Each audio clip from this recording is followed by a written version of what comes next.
আসসালামু আলাইকুম। কৃষি এগ্রো নার্সারির পক্ষ থেকে আপনাদের সবাইকে স্বাগতম। প্রথমে আমি আমার ঠিকানা দিয়ে থাকি জেলা নাটোর, থানা বড়াইগ্রাম, গ্রাম তালচু, কুলপাড়া।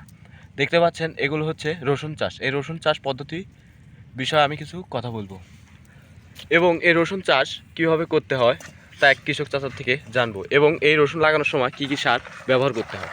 আসসালামু আলাইকুম। ওয়ালাইকুম আসসালাম। কাকা, এই রসুনগুলা লাগাচ্ছেন 1 বিঘা জমিতে কি পরিমাণে রসুনের বীজ লাগে? বীজ লাগে হলো আমান রসুন লাগে হলো 3 মণ, ভাঙলে রসুনের থেকে 60 বাড়াবে লাগবে 2.5 মণ, টিকপি 2.5 মণ।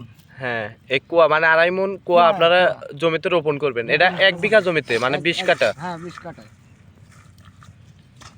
এটা এক লাইনে কয়টা করে লাগাচ্ছেন? 4 আঙ্গুল বাদে হাতকে 6টা পড়ে। হাতকে 6টা।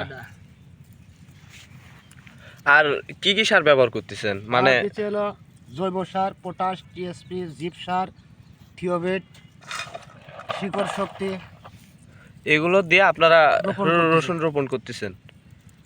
এটা ফলন যায় কেমন 1 বিঘা জমিতে? 35 থেকে 40। যদি আপনারা চাষাবাদ করতে চান অবশ্যই আমাদের নাম্বারে যোগাযোগ করবেন। আসসালামু আলাইকুম।